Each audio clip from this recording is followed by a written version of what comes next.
All right, we're now ready for our press conference for the University of Southern California. Our players are Chevez, Goodwin, Drew Peterson, and Reese Dixon-Waters. We'll start off with a overall opening comment from Coach Enfield. Very proud of our team. Had an outstanding season. And unfortunately, we were a possession short tonight. Questions for the student athletes. Reminder to state your name and your affiliation and to direct your questions to a specific student athlete.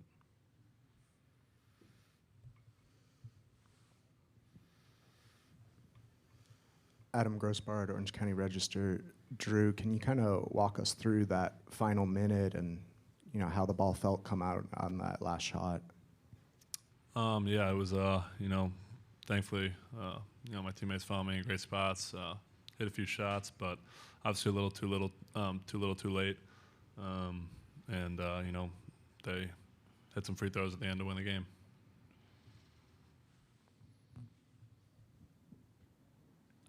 Ryan Cartier, LA Times, for all three of the players. What was the difference for you guys in the second half, especially compared to the first? Seems like you guys came out as a completely different team, it seemed like, in the second. Yeah, that's on me as a leader of the team that first half. We came out, I came out slow. I didn't do enough to, help get the guys in good positions, give them the ball.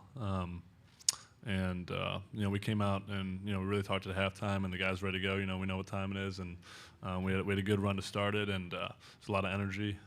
But that's on me as one of the leaders of the team for, not having enough energy there. Yeah, that's on me too. Being a captain of this team, we just came out slow, a little timid at first. I guess just nerves and jitters, but you can't have that in March Madness. And we just second half, we just knew that it's either we do it now or we just go out and get embarrassed. So we didn't want to go out that way, and we just came out there from the jump and just had a whole different type of mentality and energy. And people like Reese Dixon-Waters and Ethan Anderson came in and gave us great minutes. So can't be nothing but prouder than that. Reese? I'm young, so this game was fun for me. Of course, I would have wanted to come out with a W, but there's a lot of learning experiences, like my 2 turnovers I could have prevented, my free throws late in the game, but it was fun for me. Just wish we came out with a dub. Second row. Hi, I'm Michelle Coffin from the Miami Herald. Drew, and really, if all three wanted to or could answer, what is it that Miami does defensively to force so many turnovers? What do they do? Is it different from what you've seen before? Is it more intense than what you saw in film, or just kind of what do they do makes it so difficult? We knew they were going to pressure us, and our staff did a good job. We knew, against Washington, same thing. We knew what we had to do. We knew they were aggressive on defense. They had us ready, and that's on me for not helping stabilize that. And we kind of just let it get out of control. As lead guards, me and Boogie didn't do well enough with handling the pressure.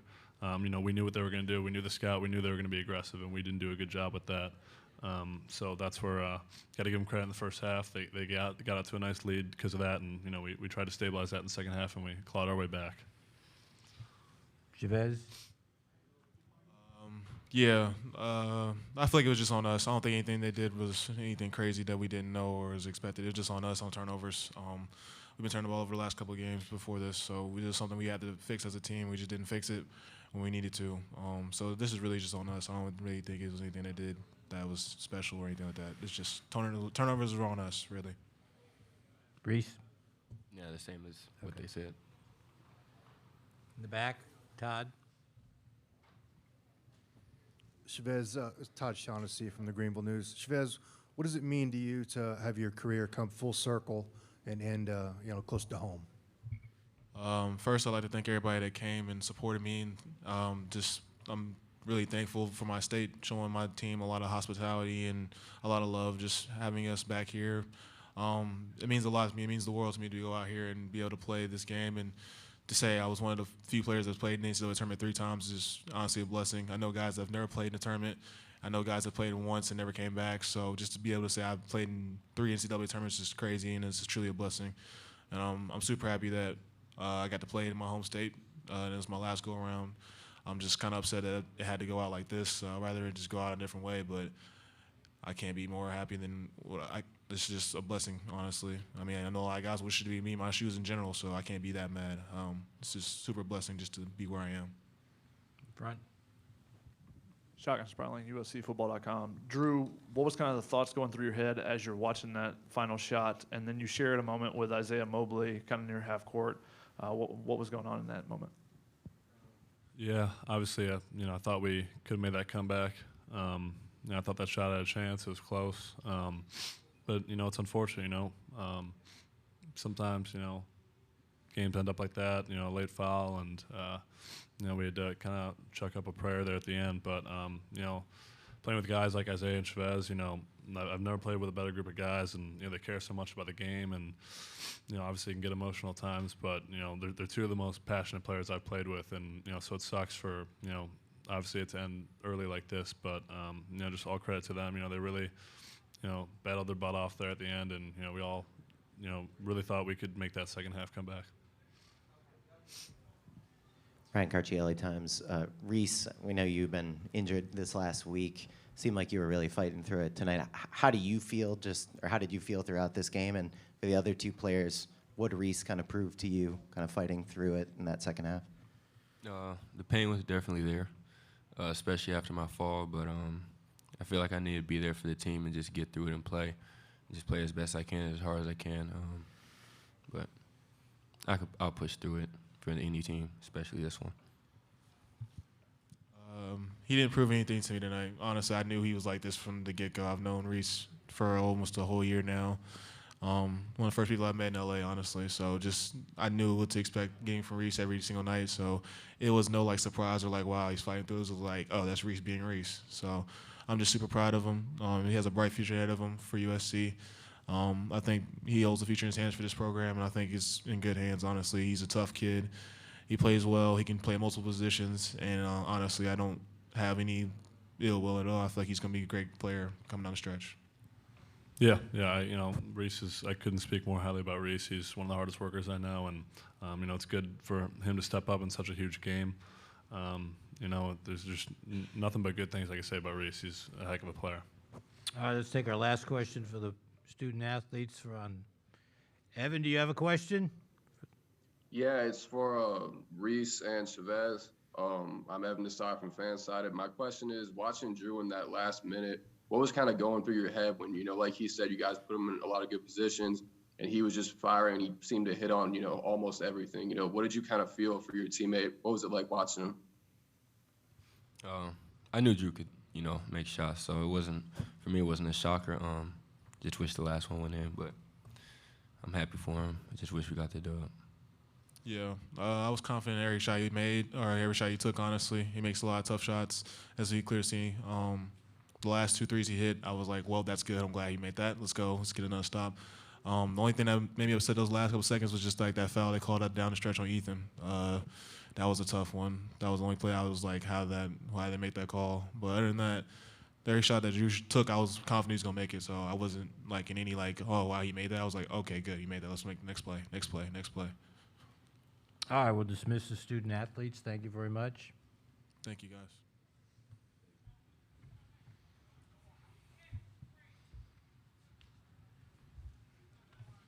Good job, guys. Good job. Questions in the room for Coach?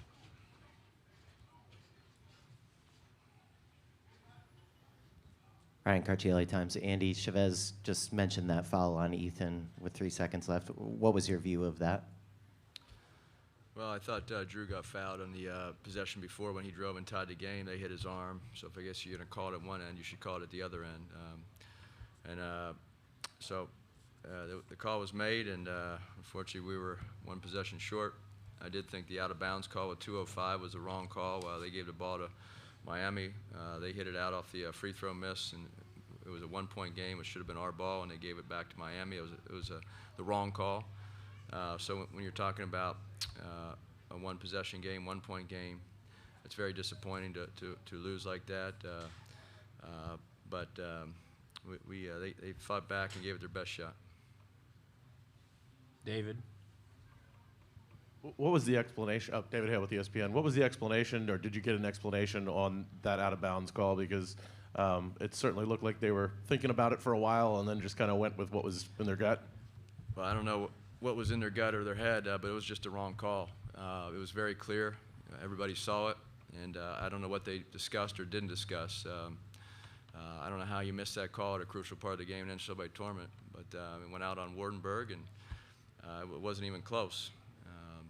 That's it. In front. Andy, Adam Grossbar, Orange County Register. Andy, after the team started the season pretty strong in terms of preventing turnovers, why do you think that became such an issue these last couple weeks? I don't know if it was last couple of weeks. I think they answered it pretty well tonight. Some of the things, when our guys get sped up, sometimes they're either their skill level or decision making. Some of the passes we threw in the first half, they left their feet or they got sped up and just didn't make the right decision or made an errant pass. And I thought it was, we have good players on our team, and they've won 26 games. So it is frustrating, I think, as a team and a coaching staff when you know your players aren't performing as well as they could. But they came out in the second half and did a great job. They took care of the ball. They shared the ball. We ended up with 18 assists. We scored 46 points in the second half, and we shot a high percentage from the field and the three-point line. So they can do it, but I think they answered it probably as well, a lot better than I could have. Other questions? Miami Herald. Andy, what did you tell the team at halftime? What was the discussion there at halftime? Well, we weren't playing as well as we could have. It was a very poor half of offensive basketball with all the turnovers, and it was more of what we were doing ourselves, what I just described, versus what the opponent was forcing us to do. We just so that's why we changed the starting lineup. We changed two guys out of the starting lineup to start the second half, and I thought our flow was very good to start the second half offensively. We made the right decisions. We had a high assist total, and ended the game with 18 assists, scored 46 in the second half. So I thought they did a great job of realizing how to attack and get good shots the whole second half. In front. Ryan Cartier, LA Times. Andy, and we asked them about Reese. What did he show you in particular? Well, he showed me he's ready for the big time. The spotlight was on, and he stepped up, and he played great. He's been hurt. He hasn't practiced for over a week, and he hasn't played, and he came in tonight in a bigger stage, and he was ready. Very proud of him. Question in the front here. Mark. Andy, what changed offensively in the second half? 30% in the first half, almost 70% in the second. Well, I think the guys answered a little bit of that, but we ran some sets to get guys in position, but they made plays. And as a coaching staff, you can call different type of actions, different sets that you have in your playbook, but the players started executing, and they started making great decisions, and they started sharing the ball, and it was really fun to watch because they played terrific offensive basketball in the second half. And then when we did call something, they executed, were very sharp, and I'm not sure how many assists we had at halftime, but not a lot, but we ended up 18. So even to the last three plays we scored, with the 2 threes by Drew, one was on the first one was an Ethan assist, then the off the double screen he hit the 3, and then the last play where he drove the basket, those were executed perfectly. And they did a great job when the pressure was on. So I'm very proud of them, because the moment, the biggest stage, they fought and they executed extremely well until the last possession. Defensively, we just let Charlie Moore get into the teeth of our defense and get to the foul line. Yeah, he had 4 assists at the half and 14. 4 assists. We had 14 in the second half. Yeah. Any other questions? One more in front. Andy, is there something you can point to why the offense was never able to have that consistency that you had in the second half, just throughout the season, where you would have those ups and downs, the lulls that you would have? Well, I think that's, if you look at our personnel in a team, there's certain strengths and certain weaknesses. And after 32 games, 33, I don't know how many games we played, what are we, 26 and 8, 34 games? After 34 games, you kind of are who you are. and certain guys can do certain things. When they try to do certain things they can't do, usually it doesn't turn out too well. So I think when you say